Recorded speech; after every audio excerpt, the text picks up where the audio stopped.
اور اب آپ کو خبر دیں گے، سندھ کے سینئر وزیر شرجیل انعام میمن کی ہدایت پر اضافی کرایہ وصول کرنے والے ٹرانسپورٹرز کے خلاف مہم کل سے شروع ہوگی۔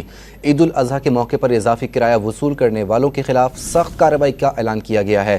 مزید جانتے ہیں ڈان نیوز کے نمائندے خاور حسین سے۔ خاور بتائیے۔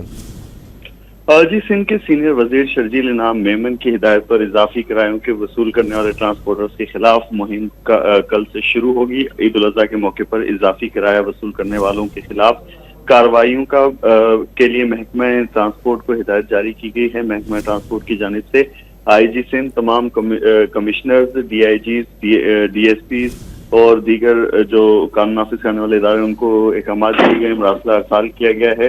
حکومت سندھ عوام کو ہر سطح پر ریلیف دینے کے لیے پرعزم ہے۔ مسافروں کو پریشان کرنے والوں کو معاف نہیں کیا جائے گا، یہ کہنا تھا شرجیل انعام میمن کا۔ ان کا یہ کہنا تھا کہ طے شدہ کرایوں میں اضافہ اور منمانی کرنے والوں کے ٹرانسپورٹرز اور آپریٹرز کے خلاف سخت کارروائی کی جائے گی۔ مہم کا مقصد عوام کو ریلیف دینا اور مسافروں کو کسی بھی طرح کی غیر ضروری مالی دباؤ سے بچانا ہے۔ تمام آر ٹیز اور دیگر جو سفر کرنے والے ہیں انہیں ریلیف فراہم کریں گے۔ اضافی کرایہ وصول کرنے والوں کی شکایت جو ہے متعلقہ ٹرانسپورٹرز کے خلاف فوری کارروائی کی جائے گی۔ مراسلہ ارسال کر دیا گیا ہے۔ خاور حسین اپڈیٹ کر رہے تھے، بہت شکریہ۔